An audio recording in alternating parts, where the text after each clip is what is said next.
Hello everyone, I am Dr. Garima Gupta, working as Assistant Professor at Sri Ram Swaroop University. Today we are going to deal with the process of fertilization. Fertilization part we have already discussed in the previous lecture, and now we will be dealing with the next part of fertilization, in which we will see that how the maturation of sperm takes place and the ova takes place, and further how they bind to each other to form the zygote, and finally the fertilization process is completed. So, moving to the next slide. During sexual intercourse, a man produces millions of sperms in the semen, and these millions of sperm enters into the vagina through clitoris. In the vagina, most of the sperms get die due to the acidic environment of vagina, although many of them survive due to certain protective elements present in the fluid, and these sperms travel towards the cervical mucus, and from cervix they enter into the uterus part, and from uterus they reaches further to the fallopian tube. In fallopian tube there are two regions which are important. First is isthmus region and the other one is ampulla region. These are the two parts of oviduct. Till now, the movement of sperm has occurred due to the contraction of uterus or due to various muscular contractions. Till now, the motility of sperm is not linked to the flagella of sperm. The contraction of uterus mainly takes place due to the production of two hormones, that is oxytocin and prostaglandins. So, this was the story of reaching of sperm fallopian tube of female. Now, secondary oocyte reaches in the fallopian tube by the action of fimbriae. Actually, the ovary releases the secondary oocyte during the process of ovulation. At approximately 14 days of menstrual cycle, secondary oocyte is released from the ovary, and then this is taken by the fimbriae of fallopian tubes, and from there the secondary oocyte reaches to the ampulla region of oviduct. The ampulla region of oviduct is quite dilated, while the isthmus region is somewhat narrow in appearance. When a sperm observes a secondary oocyte in the fallopian tube, it gets activated. Actually, there are certain soluble molecules which are released by the egg, which acts as a chemoattractant for sperm. So, sperm moves towards the secondary oocyte, and secondary oocyte also moves towards the sperm, and the fertilization mainly occurs in the junction region of isthmus and ampulla. Here the first process of fertilization start taking place, that is the maturation of sperm, called as capacitation. Now, the first step of fertilization is capacitation, which simply means the removal of fertilization inhibitory factors, surface attached glycoproteins, and depletion of membrane cholesterols present in the membrane of sperm. This leads to the maturation of sperm, and this makes sperm hyperactive, having high energy, vigorous flagellar movement, and high swimming capacity. This is called as hyperactive sperm. This occurs due to the interference of three important glycoproteins ZP1, zona pellucida 1, 2, 3 present in the outermost layer of secondary oocyte, that is zona pellucida. Zona pellucida 3 is the most important one, as it initiates the activation of fusion with the egg.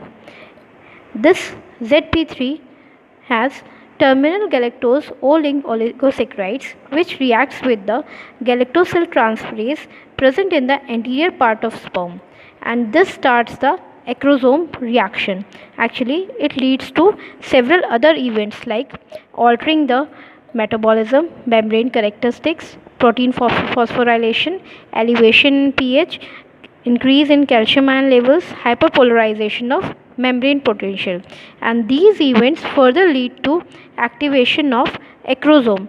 Acrosome has various hydrolytic enzymes which is responsible for the dissolving of zona pellucida layer, and this leads to gain in entry of sperm into the secondary oocyte. Now, the next thing happens after the activation of acrosome reaction. The acrosome fuses to the plasma membrane of egg, and this further leads to conversion of pre-acrosine into acrosine, and this occurs due to the interaction of zona pellucida 2. This conversion of pre-acrosine into acrosine releases the peptidase, and this peptidase plays role in dissolving the membrane of sperm and egg. Now, the fusion of sperm and egg takes place with the help of a sperm protein called as pH30. This leads to entry of calcium ion and removal of potassium ion. Calcium ion is very important in fertilization as it promotes the fertilization. So, entry of calcium ion will further increase the chances of fertilization. The site where the acrosome reaction takes place by the fusion of sperm and egg is called as equatorial site. There are various other molecules which are also responsible for the fusion, like there are certain sterol binding proteins in fallopian tubes which help in the removal of cholesterol of sperm. Glucose is also responsible for providing energy, as well as it also helps in the fusion of sperm and egg. So, these changes lead to the changes in pH, as we have already discussed that there is change in pH due to the acrosome reaction. Now, what happens? This change in pH further activates the dynein. Dynein is a ATPase enzyme present in sperm which activates the movement of sperm by making the polymerization of actin, which is the tail part of sperm. Now, this will increase the movement of sperm further inside the egg. This also leads to the decondensation of sperm nuclei. Further, progesterone hormone is also responsible for capacitation, sperm egg fusion, hyperactivated motility, and chemotaxis. There are certain Caspar ion channels which are involved in controlling the calcium ion flux, and thus they control the sperm motility. CRISPR1 sperm protein modulates the sperm hyperactivation by regulating the Caspar ion channel. Now, we are not going into the details of how Caspar ion channel are involved in the process of fertilization, just for the knowledge that calcium ion is important for the fertilization purpose, and these calcium ions are controlled by the Caspar ion channels. So, this was all about the capacitation, and this is the first step of fertilization. Now, moving to the next step. Now the next step is sperm egg binding and fusion. Actually, egg plasma membrane has two sides. One is microvilli free region and the other one is microvilli rich region. So the fusion takes place in the microvilli rich region of egg plasma membrane. There are certain proteins of sperm called as ADAM1, 2, 3. They are also called as fertilin alpha, beta and gamma.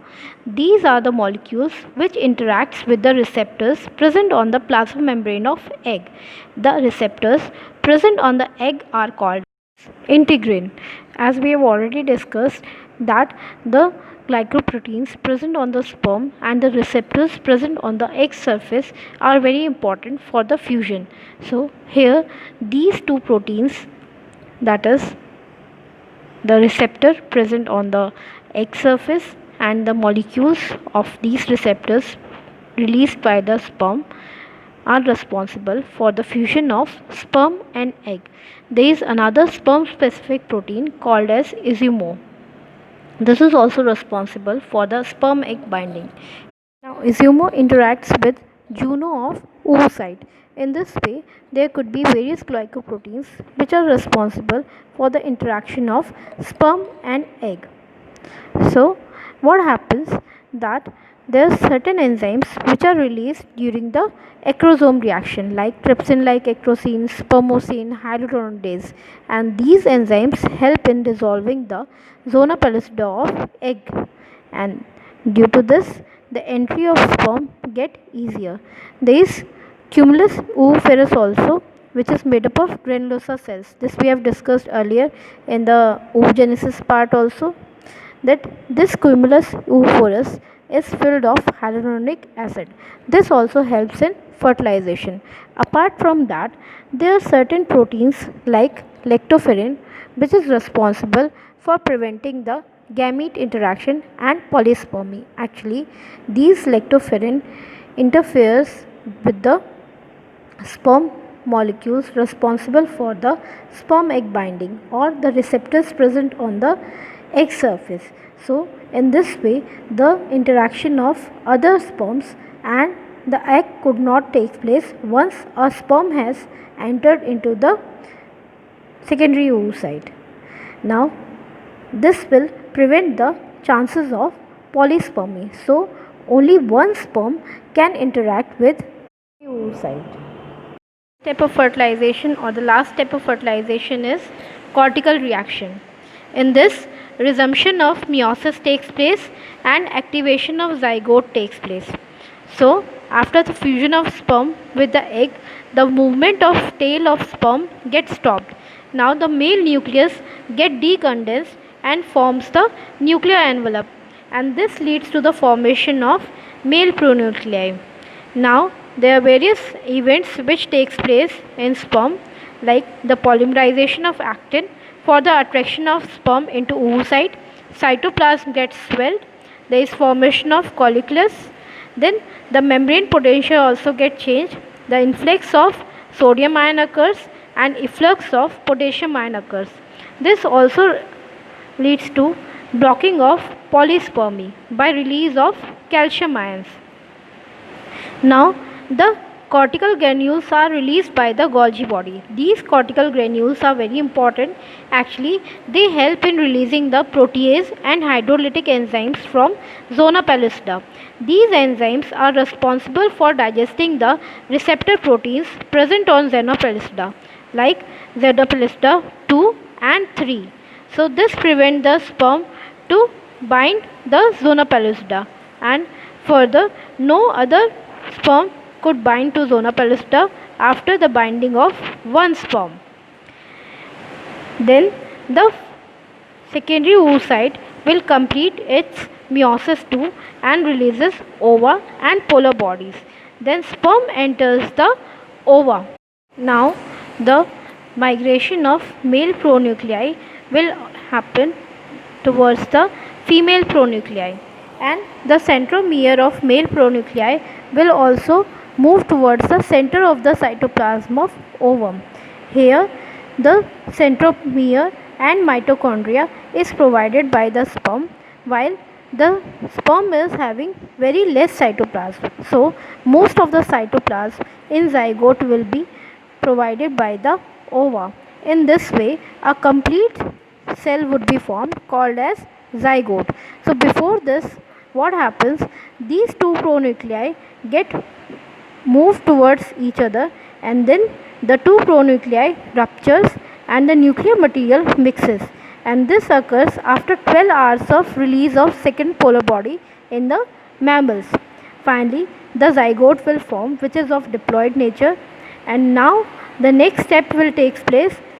Various kind of metabolic events for the further development of zygote into new individual.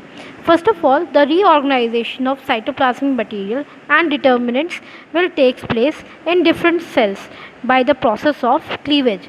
So the first cell, that is zygote, will go under cleavage and form 2 cells, 4 cell, 16 cell, and further form a blastocyst. So in this way, the process of cleavage and blastula formation takes place further. This was all about the fertilization process. In the next lecture, we will discuss about the process of cleavage and blastulation. Thank you so much for your patience.